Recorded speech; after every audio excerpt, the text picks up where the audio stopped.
Hi guys, and welcome to day 101 of our 365 Days of Courage, where we always try to encourage one another every day for a year with God's words in the Bible. We look for those verses that assure us not to be afraid, to fear nothing, and to take courage. So, our verse for today is taken from the book of Deuteronomy chapter 20 verse 1, at ang sabi doon ay, "When you go to war against your enemies, and see horses and chariots, and an army greater than yours, do not be afraid of them, because the Lord your God, who brought you out of Egypt, will be with you."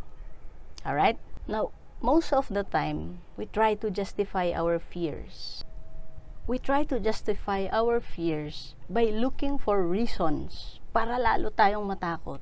And that gives the power sa takot natin na siya ay manaig upon us. Yet, sa courage verse na binasa natin just a while ago, God is assuring the Israelites, saying na, do not give in to your fear because, yes, you will see horses and chariots of the enemy, yet I am with you. Kasama niyo ako. He is giving them a reason not to be afraid. And He's not just assuring them, but He pointed out two pieces of evidence of His faithfulness to the Israelites before, where He was also with them at the time. Just like mentioning that He was with them when they went out of Egypt. Israel is just a small nation surrounded by great empires. And these great empires have their own set of armies. They have the artillery, they have chariots and horses and more numerous soldiers than what Israel has. But, kayang-kaya nilang talunin itong mga ito because God is with them. And that is what God is assuring them. Yes, you have a reason to be afraid. You have a reason. Why? Because when you look at the enemy, mas marami sila. They have chariots and horses. Yes, that is a reason enough for you to be afraid. But, ang dahilan kung bakit sinasabi naman ng Panginoon na huwag silang matakot is because the reason is kasama nila ang Panginoon. At nagsabi pa siya, di ba noong lumabas kayo sa Ehipto, kasama niyo ako? Hindi ba yan sapat na ebidensya para maniwala kayo na despite the numerous army surrounding you, mananalo kayo laban sa kanila because I am with you? So, God is pointing to the people evidence of His faithfulness to their forefathers when they were still in Egypt, when they were about to go out of Egypt, and when they were in the desert towards the promised land. He had proven His faithfulness to the people of Israel. He has a track record for His being mighty and faithful in His promises that He will always be with the children of Israel. Now, in our first reading for today, the children of Israel are about to cross River Jordan so that they will be able to go and possess Canaan finally. So, River Jordan remains to be an obstacle para mapossess nila yung promised land, yung lupang ipinangako sa kanilang ng Panginoon.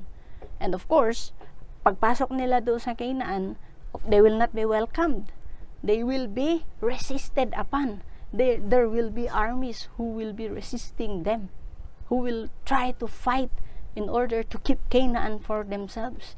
Yet, the children of Israel were able to cross Jordan River. And for it to happen, the covenant being carried by the priests, nung nandun na sila sa tubig, yung mga paa nila ay nasa tubig na tumigil yung pag-flow ng Jordan River, ibig sabihin, that is a sign enough saying that God is with the children of Israel as they cross Jordan River. So, ang mensahe sa atin sa araw na ito ngayon, guys, is whatever the reason for your fear, be it comparably big, like the great empires surrounding Israel at that time, God, who is the reason why you should not fear in the first place, is bigger than all those great empires. God is bigger than the reason for your fear. And so therefore, dapat doon ka sa kay God. At kung titingnan mo yung mga nakaraang araw sa buhay mo, mga past experiences mo sa mga nakaraang taon, buwan at araw sa buhay mo, you will see pieces of evidence of God's faithfulness in His promises to you na magsasabi sa'yo na, hey, I'm right here. Do not give power to your fear. I am more powerful than the reason for your fear. Therefore, you should be banking on me. And that is the message for all of us, guys. Marami tayong kinakaharap na problema. That gives us reason enough na tumiklop. But then, God is saying to us today, andito naman ako, anak. Hindi ba pwedeng ako ang maging rason para hindi ka matakot? At kung maghahanap ka pa ng ebidensya kung kasama mo ba talaga ako sa buhay mo, tumingin ka lang sa mga nakaraan mo kung paano kita tinulungan noong nakakaranas ka ng similar na problema. And so guys, that is the message for all of us. Do not give power to your fear. Instead, look to God. As He is saying to all of us now, do not be afraid, because God is always with you. Alright guys? And so guys, thank you once again for watching and for always tuning in, and I hope to see you tomorrow for day 102 of our 365 days of courage. Bye guys! By the way, our sign language for today is justice and equality. See you!